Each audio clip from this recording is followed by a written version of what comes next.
Hello and welcome to an episode in the workshop. I'm going to strip my front brakes because they're sticking a bit. You can see without, if I just take one hand I can't turn the wheel. I've really got to make it turn with both hands. In the summertime they're fine because I think the heat and so forth seems to help, but when it gets cold it gets tight, and it's always been that way since I bought it, and it's just a job I've meant to keep doing. And to be honest with you, run it in the summertime, I didn't really have to worry about it. But it's overdue, and the bike is overdue to get some work done because I've had it now 18 months. It's a wonderful bike. I'm in love with it. I really want to look after it. I really want to be the custodian. And it's time. It needs a bit of a refresh. I'm not going to give it a restore or anything because it's still too good for that, I think. But there's just little elements of it that could do with getting some work done. So I have been, hopefully I can attach this from here. So I have been drawing up a wee list of what I'm planning on doing. You're not going to be able to read it very well because my writing's terrible. I'm trying to write it on the wall, which is a bloody nightmare. But I've just given myself a little bit of a list, a starting list. I'm hoping to do a full service on the bike, so I'm going to do the valves, the brakes, the plugs, air filter oil, possibly the tyres. I'll maybe need to get shims when I do the valves. There's a couple of little extra things that I may or may not do. The wheels are past their best. They really could do with getting repowder coated. The fork legs, again, could probably be doing with getting a little bit of refurbishment. Overall, the bike's not bad at all for being, is it 33 years old? Quite amazing, really. There is a couple of dimples on the tank. You can hardly see them, but on either side there. Now, the guy who owned it before me owned it for 18 years, and he said that it had a dent in the tank when he got it. But he did the other one by dropping something on it. So I would be tempted to maybe take that to someone that could pop it out. I think the tank's still good enough. Doesn't need to be, I'm not looking to refurbish it at this stage in its life. I think overall the bike's pretty smart. There's a rear hump that I've got for it, rear seat cowl that needs to be repaired. So I might get that sorted. It probably needs to be repainted as well. But the idea is just to give the bike a general going over and service. Now you can see with the other Skylift, I've managed to get it into the tilting position to allow me to get into the brakes, which is dead handy. I could actually get it up higher. I could get it up a bit higher, but the screen is catching on the roof. The roof is 7 foot at that end and 6 foot at this end, and 6.5 in the middle, say. So I just felt it catching when I was putting it up, so I could get another 5 inches on it to get it to the stop, the next stop if you like. But it's going to catch the roof. I could obviously take this front fairing, not the front fairing, but the screen off, and that would allow me to get it up that little bit extra distance. But for now, I don't really need it, so I'm not going to worry about it. So, like I say, excuse the shoddy camera work. Like I say, what I'm hoping to do is to start going over the bike and servicing it. Now, I suspect the seals are needing replaced. I haven't ordered any parts yet. I'm going to, the beauty I have in the workshop is that I can strip things down, see what I need, put it to the side. It's not a bike I need to use every day. I can go away, order the parts, and just slowly do the work, and that's the best way to do it if you can do it that way. So brakes are the first thing that I'm going to do. They're not overly difficult on the VFR. This doesn't have ABS, so it doesn't have that complication. It's a really fairly straightforward job to strip these and repair them, and hopefully stop, take away the stiff wheel. So I said I'm going to have several things to do today. I wanted to chop this video up a bit. So I think the first thing has to be a disclaimer, because I'm not I'm not videoing this to tell somebody else exactly how to do it. Everybody has their own best practice, how they want to do something. I don't want to come across like I know what I'm doing, because I don't fully know what I'm doing sometimes. It's been a long time since I was in the motor trade. I served my apprenticeship in 1981 till 1985. I was actually in the motor trade for about 5.5 years, because I did sort of some training before that. I did my city and guilds. I served my time on Reynolds, and then I left the trade. And at the time, it was kind of, the motor trade was changing. It was starting to get technology was starting to come in, and what motor mechanics used to do, they were doing less. And you were getting to the stage where nobody would rebuild a gearbox; they would just order a reconditioned gearbox. And the guys who I served my time with, were great mechanics. They could fix anything. If anything wasn't working, they would take it to bits and they would fix it. Of course, with the electronics that's involved in modern bikes, if you haven't got a laptop and software, there's a lot of things you're not going to be doing. Part of the beauty of these older bikes, you don't quite have those restrictions. So I will make mistakes. I maybe won't do things properly. I'm out of practice. So I don't want to, I just want to say that I'm not an expert. Even though I serve my time as a motor mechanic, I am definitely not an expert, and I'm not a motorcycle expert. It is another job in itself. But I'm just trying to share it, and if people can get other bits out of it and get some help with what they're trying to do, then that's great. It's just a form of trying to help others. It's a bit like a video type Google. You find it on YouTube, and it maybe gives you an idea or some pointers that you're maybe looking to do the job yourself, and you can gauge whether it's difficult or not. On this bike, I'll be going over it all. I'll try and video as much as I can. It's not easy to video stuff and do stuff. Um, you know, um, it's funny that I've spent probably the last hour just getting everything prepared to do a job, so that I'm not mucking around looking for tools and looking for bits and pieces. I'm going to try and cover it as best as I can. But hopefully, the workshop videos will be helpful to others. As long as we can share the information and people can learn from other people and I can learn from other people, then that's what makes the world go round, isn't it? The fact that we can listen, share, and help others, and not do it in a nasty way. There's no need to be nasty about it. We're just trying to help each other. We're bikers, right? We're bikers, and we've got a brotherhood, and we all want to get on together, and we love the thing that we drives our passion are these two wheels. Right, hello. This is a wee amendment. I thought I would chuck it in. It's like being able to time travel in video world, and this is the future coming into the past, basically. But after sort of going over what I did last week and usual stuff where you end up doing a bit of YouTubing and so forth, I realised that there was probably aspects that I could have done better. So I'm not going to amend the video in any way. I'm just going to put this section in to say the one thing I wouldn't do that I did is don't take the bleed nipple out at this stage. Leave it in place. If you're going to be taking the brake caliper off anyway and you're going to be doing the seals, there are certain things that we could do that might have led to the bleed nipple coming out without snapping. I very much doubt it myself, but nevertheless, there are other techniques. Things that I just either forgot or never thought about. Obviously, we could put penetrating fluid into it. We could shock it with a hammer a little bit. We could use a bit of heat. All these things I wouldn't do with the caliper in place. I would just take it off, and I certainly wouldn't put any heat on it until you get all the seals out of it.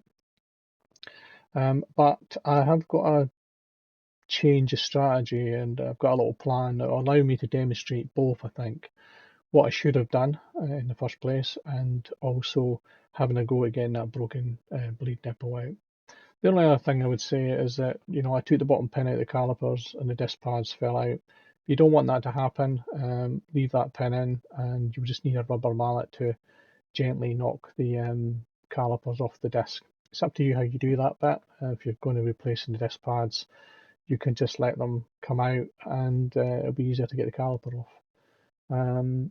But like I say, I'm not going to alter the rest of the content, so ignore any advice on trying to take the blade nipple off. So I just wanted to make sure that I helped to steer you in the right direction at this point in this video.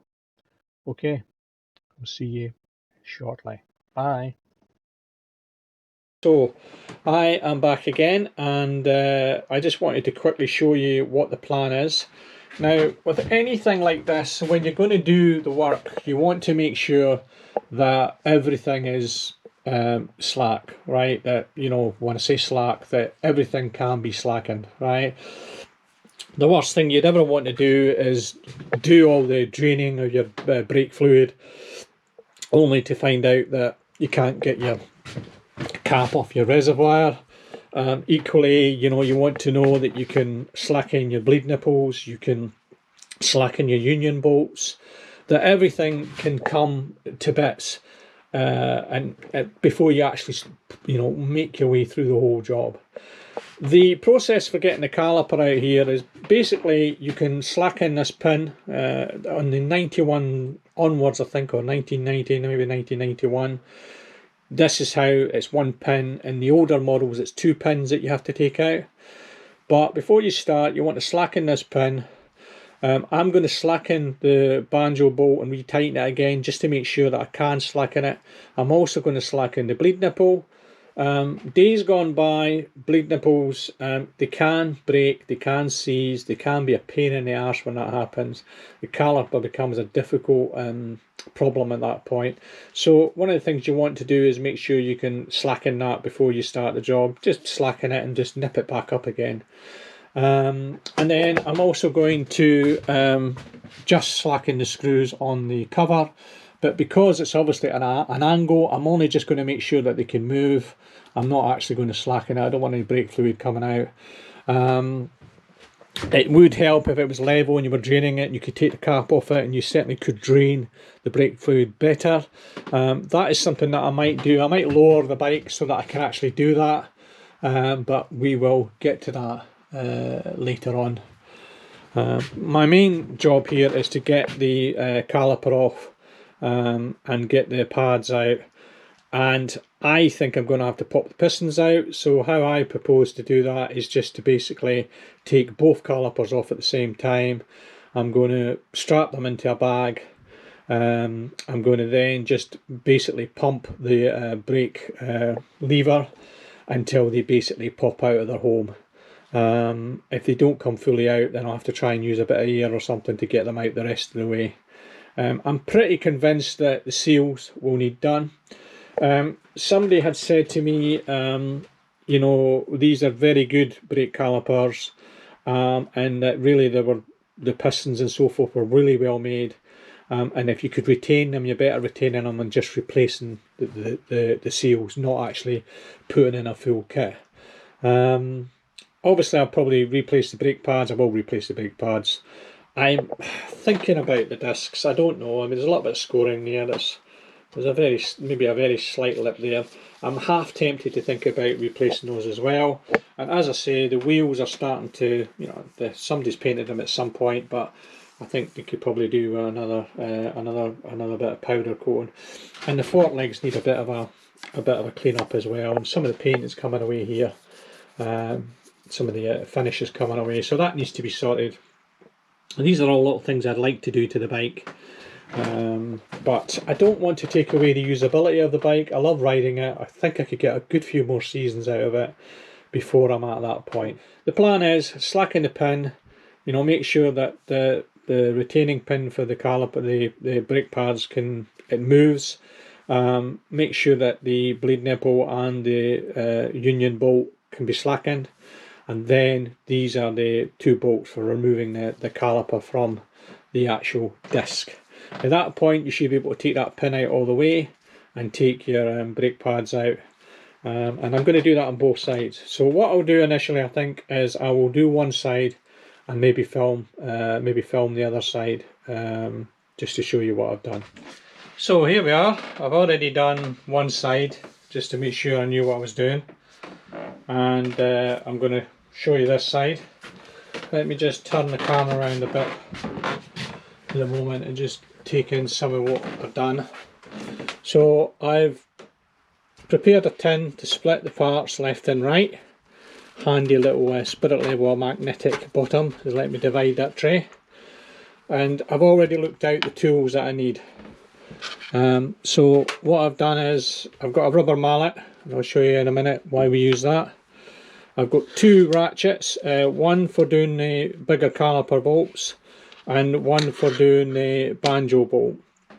I've got the flat blade screwdriver that takes this cap out, which you'll see in a minute, that basically sits in front of this pin.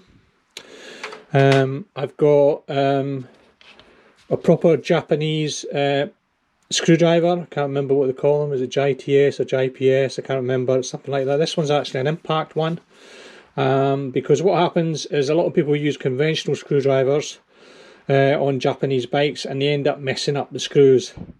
But you can buy yourself a proper set of Japanese screwdrivers and it'll save you an awful lot of grief and protect your screws. A 5mm Allen key, basically for getting this pin out. See here, and then a proper brake nipple tool. So let me set you back up around here again.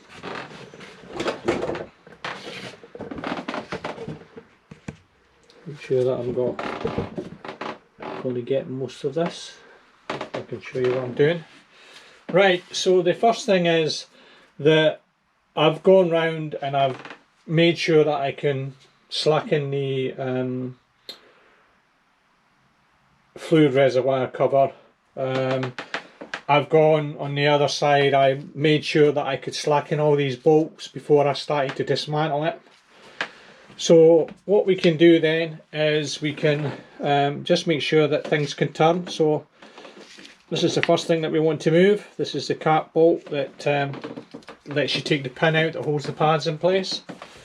We want to make sure that the these bolts can slacken, and there we go. So right tool for the right job, nice big ratchet to slacken them. Now I will be using a torque wrench when I put everything back together, so don't worry about the size of my ratchets right now. A banjo bolt, we're just going to make sure that it actually slackens, and it does. Nip it back up, just has to be nipped a wee bit.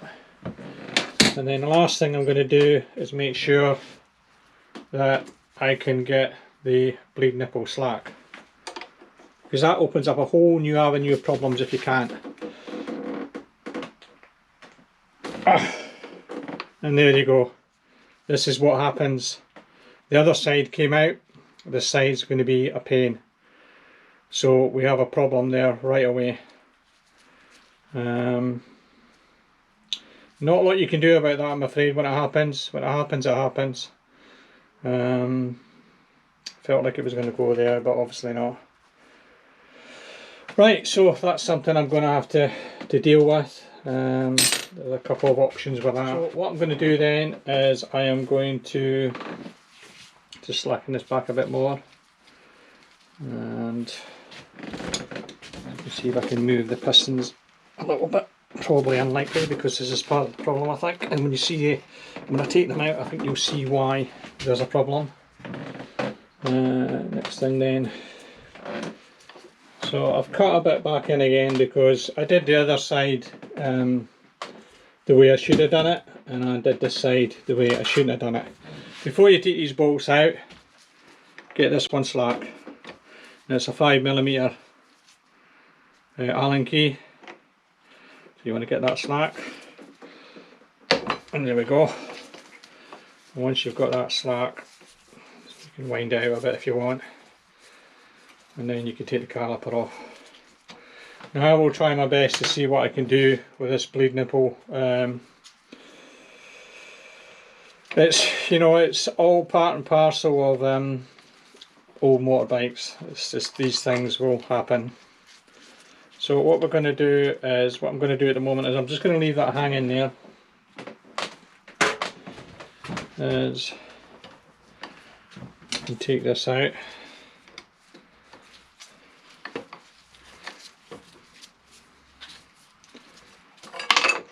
There goes the pads. That's okay, I'm not worried about that. You can take the caliper off and take the pads out that way, but we're going to be replacing them all anyway, so it doesn't really matter too much. So what I'm going to do, I'm going to take this back off. There goes the other pad. And you know, I wish I had filmed the other side because I did it so much better than I've done this side. Pads are not overly worn. I mean, they don't look great, but they're going to get replaced. But that spring's come out, which we'll worry about later. Still go to another side to have a look at it. A little bit of damage on that caliper. Maybe it's had a wee dent somehow, but a bit strange.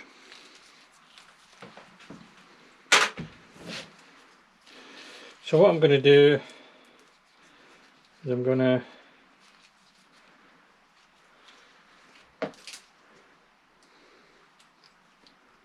make a wee loop here. Do it the right way, I'll be laughing. Done it the right way? I don't think I have. Oh, no, I have. I'm just going to make a wee loop.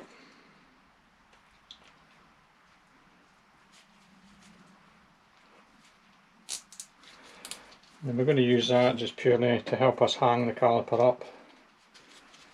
Go to the other side. Just put it here. Cable tie.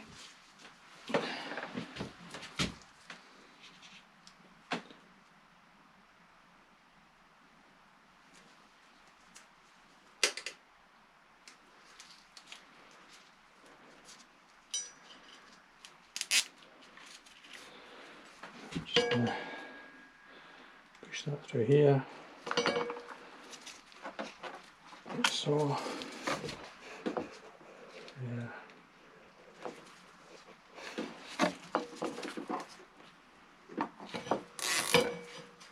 That's just going to let the pressure not let the caliper not hang on the hose, basically. Alright. So the next thing that I'm going to have to do is basically get the pistons out, because I've no doubt that they are needing new seals. So we're going to tackle that next out of the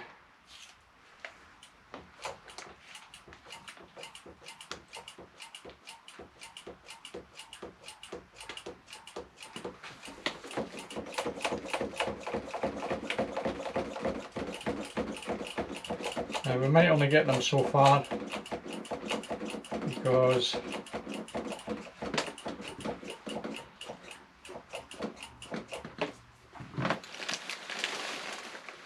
yeah, so what's happened is only one of the pistons has actually come out, the other ones have stayed in place. So we have one that's come out, one that's stayed in place. So that was always a gamble that wouldn't work 100%, but it's still worth doing it because you're going to have to drain the fluid anyway. So we will carry on and take this one off. So,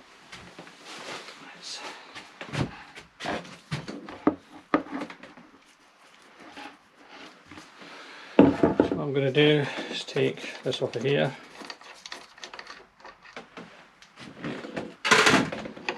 This back up. And then what we'll do is we'll get this like so.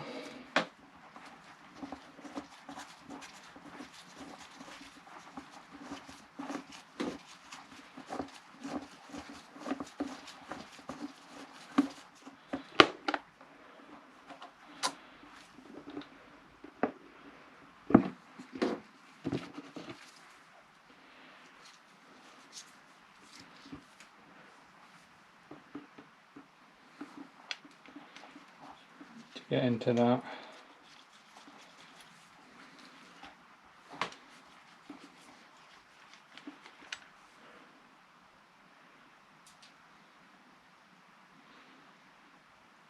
So we're going to have to try some compressed air, see if we can get the pistons out that way.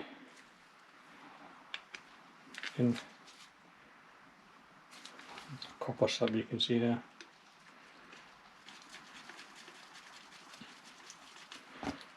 So I'm going to put that over there like so.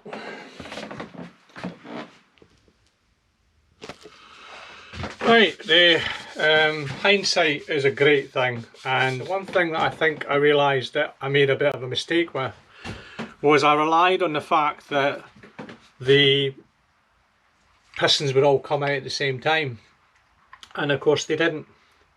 So hence one piston came out and the rest didn't. What I should have done was probably use the old brake pads and put one half in. So, or you know, something of that thickness, or a wee bit thicker, or a bit of wood, so that when the pistons came out, if one came out first, it would then get stopped by the block of wood or whatever, and that would allow the pressure then to push the other pistons out. So in hindsight, that's what I should have done, right? Now, if you read the manual, it tells you that it doesn't say to try and do the way I've just done it. I just wondered if I'd get them out that way. And I did get one out, but I only got one out. So the manual will tell you that you need to use an airline to get the rest out. Now, obviously, I've got the problem that the bleed nipple on this one, not this one's come out okay, just gradually taking it was fine. The other one was obviously doomed and destined to fail. And I'm going to have to deal with that. I'm not sure how I'm going to deal with that. I started the video by saying it's the worst thing you really want to happen is your bleed nipple to break, because it just gives you a bloody headache. Now, I know in the past that some ways around that, you know, people have maybe bled their brakes by sliding off the banjo unit or doing something like that to try and bleed their brakes. But I'm going to fix it one way or another, whether I have to replace it or whether I have to fix it. Sometimes you can take it to an engineering shop and they'll do it for you and they'll get it out. I don't know if I'll be able to extract it. I'll have a look. I'm going to have to look into it to see what I can do to get it out. Right now I don't have the immediate answer. But like I say, the one thing that I should have done, and what I'm going to do is I'm just going to, in the video, show you these spring clips. So there's the spring clips there. Hopefully you can see that and see where they're sitting. It just sits in the top of the caliper here, just in case they come out like they did on the other one with me. And then at the top you've got another clip at the top here that the pad sits into. So I'm just kind of showing you them in the caliper so you can get an idea how they sit. Obviously that one will pull out here, and that one will clip out of here if I need be. Now I'm going to have a go at getting the pistons out with air if I can. That's not always easy. You're not always guaranteed for that to work. Of course the trouble we've got at the moment is we've got one piston out on this one, so it's going to be not so easy to get these out, I think. I'm hoping to save the pistons because I do believe that they're decent quality, but worst case I'm just going to have to get them out and put kits in, but I'm hoping that's not the case. So initially my little idea of doing what I was doing backfired on me. That wasn't so clever, but we live and learn. This one we might got maybe a better chance of getting them out at the same time.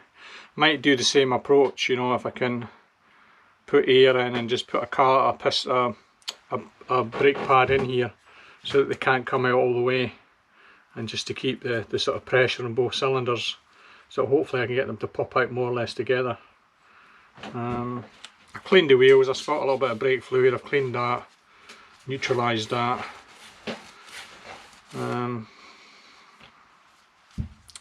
yes, a bit of a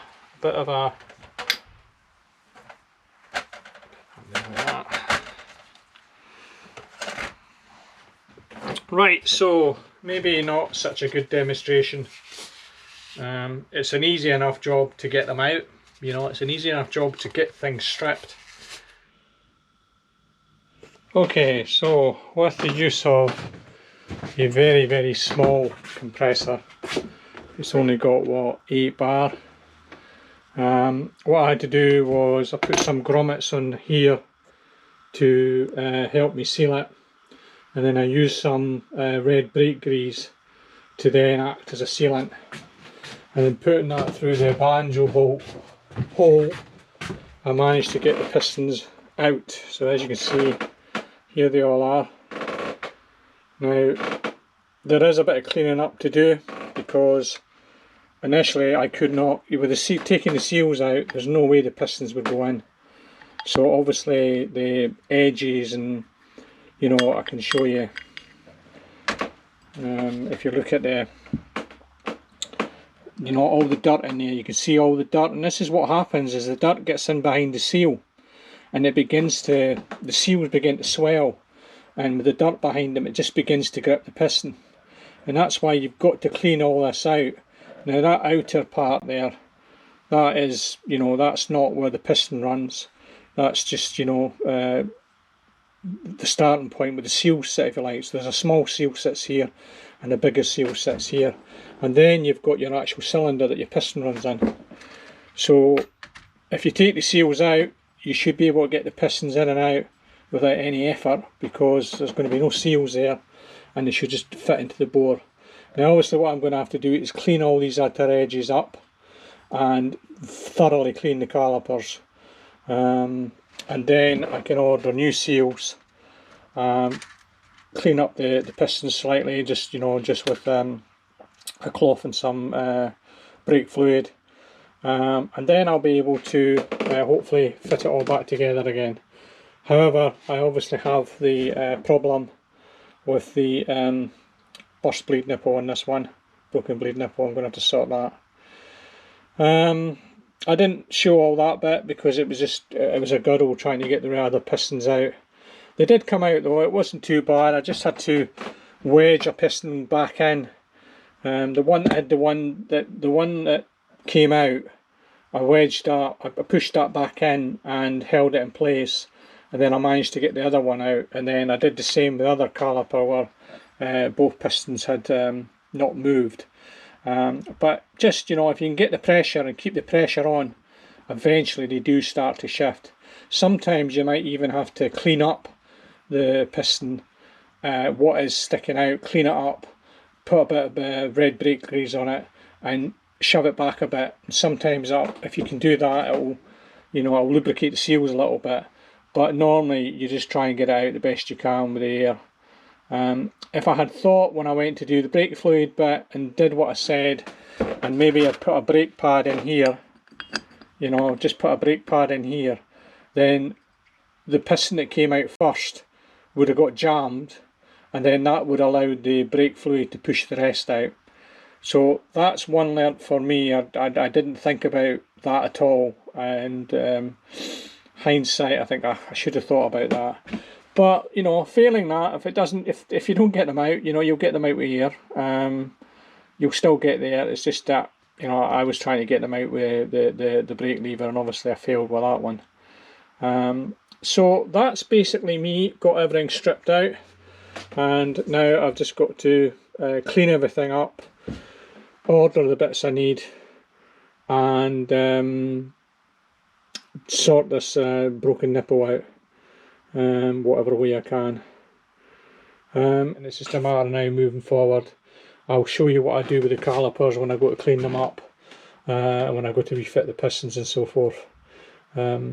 It's a starting point. It's amazing how the time disappears. It's the back of 6 now. I think I've been in here, I don't know, 2.5, 3 hours, something like that. I've just got to tidy up now and call it a day. Anyway, thanks for watching. The only thing I can take out of this video is that it's a learning process. If you haven't done it for a while and you go to do it, then you think, I could have done that better. equally, if I'm passing on my mistakes, then you're getting a better idea how to do it. So is it bad? Not really. I suppose it can help you in the long run. Anyway, I'll sign off for now. Take care. I'll get back to it when I manage to get to the next stage. Thank you. Bye.